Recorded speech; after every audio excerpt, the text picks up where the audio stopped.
Jesus, Genshin. Like, I knew you wanted to go hard for TGS. I just didn't realize how hard it was gonna go. Alright, so I know a lot of y'all don't care, but jeez, like 100%. This might be the biggest, fattest, freaking update we ever really gotten, honestly.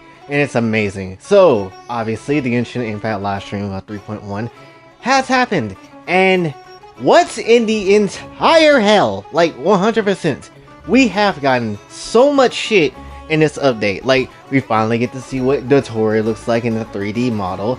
We also finally get to see Scaramouche after a long time, which I honestly effing called it. I had a feeling, I was like, when I feel like Scaramouche is going to use the power of the Gnosis to be on some bullshit in some shape and form in like in the next couple of updates or so.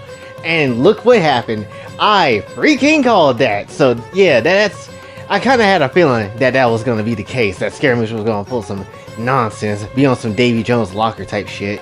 So, you know, that was something I already anticipated.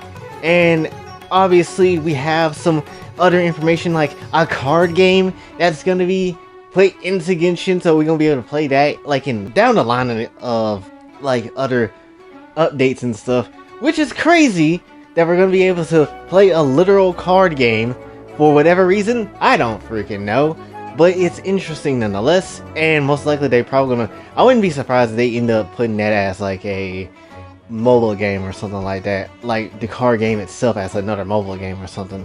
I wouldn't be surprised if they actually did that, but that's probably gonna be like way later down the line if they decide to maybe port that. That depends on what's gonna happen. And I didn't know anything about it. Apparently that also got leaked too, but because I don't pay attention to leaks, that was a huge shock to me.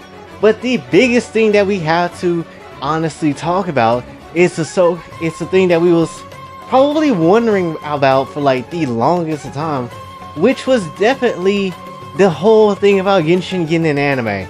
And lo and behold, we are actually getting it. I ain't gonna lie, my ass was on some Maximilian dude. My ass was like, ooh bitch, ooh fat bitch, give it to me. Especially when you see how Lamine was looking. Like, look at her.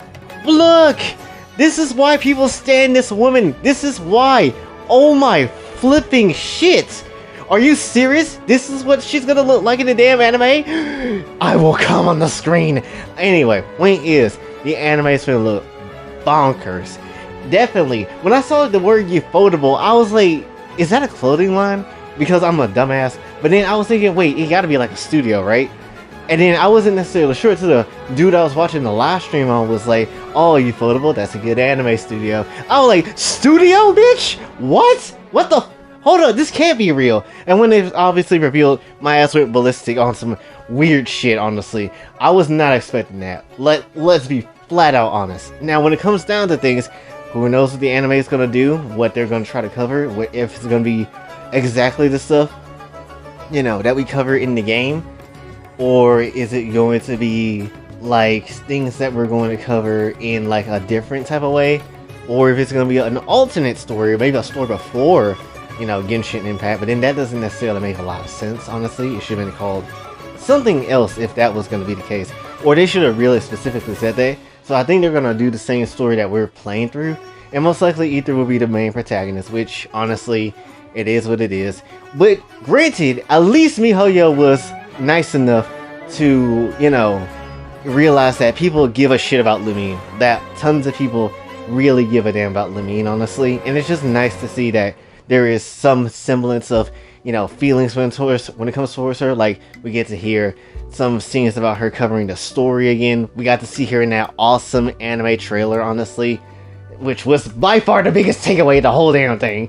But 100%, definitely, it's just nice to see that MiHoYo's like, yeah, we know y'all like Lumine and shit. We understand that. Look, we just have this man as, you know, the homie that you're gonna follow through the probable main company story canon of it, and that's just pretty much it. But we understand that you like Lamine too, mother effer, like, calm down. But it is what it is, honestly.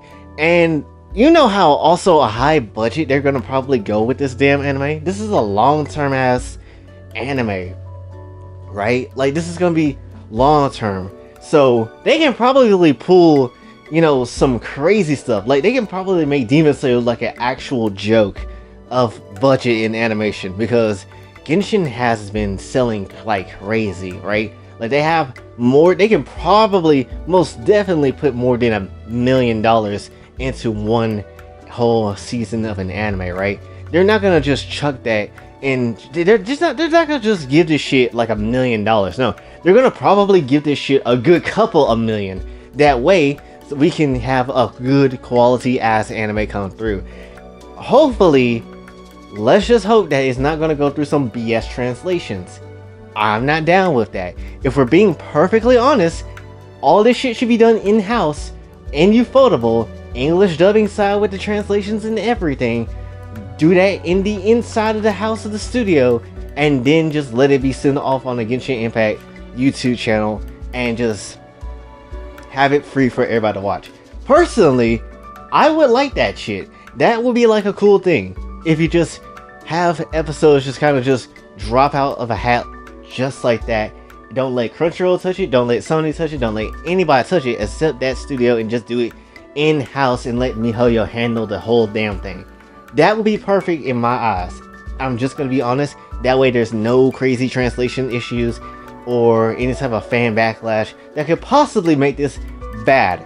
Just gonna be honest. So that's my personal taking of it. And obviously when it comes to the in-game stuff, honestly, Candace looking fine as hell. I wasn't expecting her to have a shield, but she does have a shield. Also, we see Sino, who also has like Razor abilities, except way more badass than Razor. Well, granted, Razor is kind of badass too, but he's like an updated Razor and has more cool, unique shit. Like, that's honestly what we've been seeing with his, you know, ultimate and stuff. And then we also have Nilo, which a lot of people said she might be good depending if they patch certain things or not. But definitely, I wouldn't be, you know, I wouldn't mind pulling for Nilo if I had a damn PS4 still. But still, nonetheless, I would love to honestly have the chance to pull for Nilo, if it's possible for me to pull for Nilo. So, you know, that's great. Also, gosh damn it, Genshin, this is the one time where you have Vinci coming back, and I am probably most definitely gonna miss it by a good chunk of time, honestly. I'm not gonna have the Primogems ready for that shit. I hate it here. So when it comes down to things, if you're gonna pull for Sino, and if you're gonna pull for Candace and Vinci and Nilo, then have fun with that, honestly. But definitely in the next update, I'm pretty sure we're gonna get Nahida. That is the main thing I'm waiting on. Granted, I want Vinci too because I don't have him, and obviously Sino and why do I want to say Cassandra? This is not Soul Calibur. Candace and Nilo, obviously I would love to pull for them too, but Nahida is the main thing I want to get. I want Nahida for my fajita. That's all I want, honestly. So definitely, if you're gonna save your Primogems, I would say probably save them for them so you get all your Archons. And honestly, this was just a good ass update. There's probably other things I'm missing too, but those were like the major things that I really wanted to cover and talk about when it comes to this update. So, you know, it's a really amazing thing. And again, the anime is going to be like a long-term thing too that we're going to see for years. Unfortunately, for the moment, there isn't really any big details about the anime, at least of yet. It's just a concept art of it and the concept of what's going to happen in the future. We don't even know when the final golden episodes will come out, but you know, I'll be more than happy to give you the details, and hell yes, we're gonna do a versus on this. We're totally gonna review this series when it drops. So yeah, do expect that in the future. But that's pretty much what I wanted to cover for this video. Very hyped stuff that's been coming out of TGS. Street Fighter being hyped, you know. We also have Genshin being hyped as well, and a lot of other games that's coming out of TGS is just making some noise. So this is just honestly very, very, very, very, very cool. And I'm looking forward to the future of gaming, honestly. But that's pretty much what I wanted to cover for this one, so hopefully you did enjoy. If you did, be sure to like, share, subscribe, hit the bell notification on your way out. Also follow me on Twitter, and if you'd like to donate to the channel, Patreon is available as well. Let's get to 50 people in there. I highly doubt it, but let's get some people in there. And until then, this is your boy Jay, signing off. Have a blessed day.